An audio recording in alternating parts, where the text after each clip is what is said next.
Hey everybody, so today's video is going to be my June wrap up. Yes, I really wasn't in that big of a reading mood this month, but I did read like about 6 or 7 books, so that's still good. It doesn't really matter. It doesn't matter if I wouldn't have read anything at all. It doesn't matter. But it's hot. It's hot. I feel like I'm melting. And yeah, so we're just gonna jump right in. I think that has a lot to do with my reading mood this month. It was just so freaking hot. It still is right now. And it's like when you're like so hot and muggy, like, do you feel like opening a book and just sitting there and reading? It doesn't, like, I could not do it. I could not. Yeah. So it was a really weird reading month for me. But you know, that's how summer is. That's why I hate it so much. Can't wait for it to be fall. Just please give me the cold weather. I can't do this, okay? I can't do this. Also, I'm a big boy. Big people and heat, it's not a good thing. So yeah, but let's go ahead and jump right into this. This is a wrap up, Richard. What are you doing? Yeah, let me shut up. So let's get into this wrap up. So the first book I read this month was Steeplejack by A.J. Hartley. The reason I'm showing this to you on my phone is because I already got rid of the book. I actually gave it to my friend, and I'm thinking she might like it better than me. This is a YA mystery thriller. I did not like it that much. I gave it 3 stars. I think it's more of a 2.5. It was pretty thrilling at the beginning, and then this part happens where she has to take care of her sister's baby, which is not a spoiler. And I feel like whenever you throw a baby, and there's nothing wrong with babies, but whenever you throw a baby into an action-packed story that's supposed to be thrilling and a lot of mystery, it just ruins everything. Ruins everything. Like, there was no point of having a damn baby in this book, because she's a 17-year-old girl that has to take care of her sister's baby, and she's just running around the city. Her life's in danger. She could be killed any minute, and she's putting this other baby in danger. Like, that little plot line did not make any sense through this. It boggled the story down. I feel like if the baby wasn't in here, it probably would have been a better story, and that's messed up to say, but no, it's not. It's not messed up to say. Just stop. Stop putting babies in freaking action-packed novels. Like, what are you doing? Yes, babies are cute. Do they need to be in freaking thrillers? No. Why? Yeah, okay. Baby hating moment. But yeah, did not like that about that book. Didn't really think it was that good. Probably something I will not remember. So, you know, it's okay. So I'm glad my friend has it and she can take it and read it and do whatever she wants with it. And then the next one I read was Shooter by Caroline Picknott. I really like this one. I gave this one 4 stars on Goodreads. I have some notes right here that we will consult right now, but I will be doing a book clutch video on this one, and this is not the end, so expect that very soon. It's just been so busy. It has. Okay, let's all thank past Richard right now for these little bullet point notes right here, because I would not have remembered any of this. I said at the top, the book takes place in 1 hour. Yeah, it does. It takes place in an hour. And it's about these teenagers who are locked in this boys' restroom during a drill, and they find out that it's not a drill, that there's a shooter in the building. It's told from their POVs, all 5 of their POVs, and there's a character with autism in here, and a lot of it's told in like homework essays and like poems, and like it was really interesting. It's super fast paced. Again, it takes place in 1 hour. What else did I say on here? Yeah, you can tell the different POVs, because sometimes in a lot of books, like, the POVs are so like alike that you never know who's talking. But you could tell in here, and it has a lot of mystery going on in here too as well, because one of them knows more than they're letting on about the shooter in the building. So that was really awesome to read about. And yeah, so I'll be talking about this way more in my book clutch video, but I really liked it.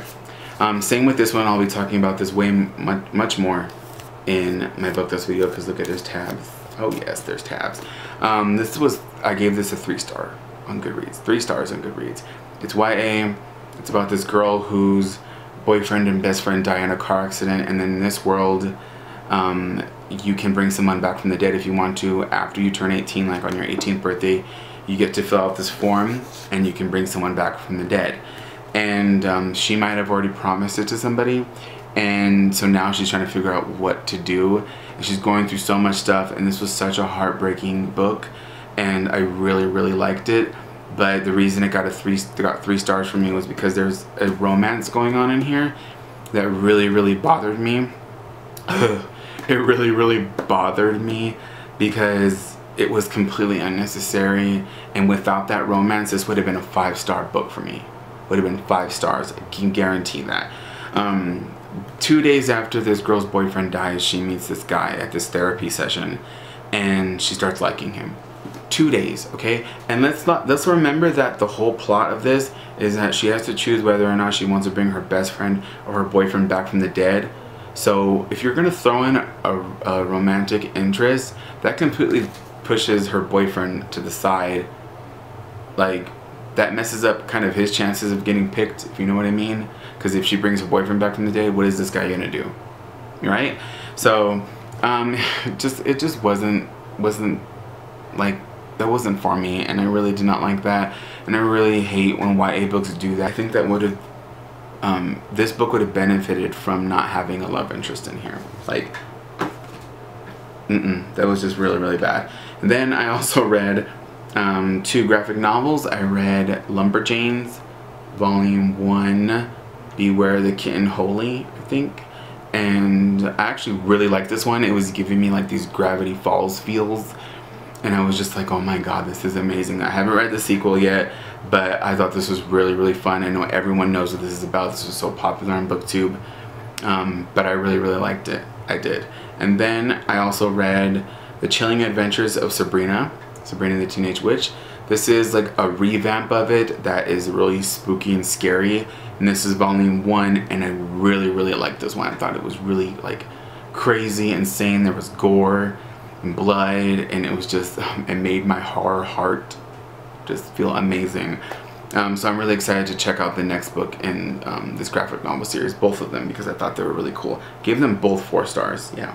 Pretty sure I did. And I went ahead and read Sure Signs of Crazy by Karen Harrington. I read this for the last year-a-thon, and we're gonna have a second round of that in September. It's gonna be from September 8th to the 11th. So mark your calendars for that, because the first round did not go well at all. But I read this for the last year-a-thon, and I did not like this. And I was really excited about this. I think I gave this 2 stars on Goodreads, 2.5, not sure. But it's about a girl whose mother is has a mental illness. She's in this asylum type thing, mental institution, and because she tried to kill her daughter when she was little. And her twin brother died. The mother actually killed him. And then she tried to drown them both when they were kids, and she ended up living. And it's just about her sort of journey, like trying to overcome everything. And like, you know, she doesn't want to be crazy like her mom. And I was just so excited about that. I was just like, oh, this is going to be a really great book. And then it just took this weird turn and got very boring. I think this took me almost 2 weeks to read, and it's only 270 pages. And it was just so boring, and nothing much was really happening. Like, after you're done reading it, you're kind of just like, that's it, that's it. So yeah, so yeah, this one wasn't really good. And yeah, so the cover's really nice too. I took a really cool picture for Instagram with this one, but it is not going to stay on my shelf, unfortunately. It's got to go. And then I read Gwendy's Button Box by Stephen King and Richard Shizmar. I think that's how you say his name. This is the Nocturnal Reader's Box exclusive cover. But I gave this 3 stars on Goodreads. Yeah, it felt like it was like a novella in a series. Like, it was just that this was taking place before or during something. It was just really like, meh. Like, meh. After I was done reading it, I was like, okay. Like, it wasn't thrilling. There was no fast-paced stuff happening. It was just really weird. Like, I love Stephen King, but like, what in the hell was this? I don't know, but yeah, so I really did not care for it. I really didn't. Cover's really nice. The other cover, the original cover too, is really nice as well. But it's just It's about this 12-year-old girl who meets this man who gives her this button box, and some of these buttons like might end the world. And there's like sort of a wish box too as well, and it sort of takes place during when she's 12, and then when she's in high school, and then when she's an adult. But everything just sort of just muddled together and just didn't work. It didn't. So unfortunately I did not like this, and that sucks because it was really short and I thought it was gonna be good, but it wasn't. Yes. And then I don't know why I'm showing this. Actually, I do know why. It's because I want to mention that I'm still reading Harry Potter and the Goblet of Fire. As I said, it was real hot. It was real hot this month. And reading didn't go too well because of the heat. And I'm still only like 95 pages in to this. I'm reading an audiobook, but I mark it in the physical book. So I'll still be reading this in July. Hopefully I'll finish it in July on audio. I'm gonna try to do better at it because I want to read them all this year. Like, that's a thing that I really wanted to do. That was a goal of mine that I wanted to do, and I'm gonna freaking do it because I wanted to do it. Yes. So I think I'll be reading this one, finish this one next month, and then because I know the rest of them are huge, I'll figure out what I'm gonna do about that. Look at that. Look at that. But yes, so I'm still reading that one, and that is it. Yes. So I will see you guys next time with another video. Let me know if you read any of these books and if you like them, or if you're gonna check any of them out. And yeah, okay. And I really hope you guys had a good reading month. If you didn't, I'm sorry. I know, not me. I didn't really have a good one either. Yes. Okay, I'm gonna go now. It's really hot. Okay, bye.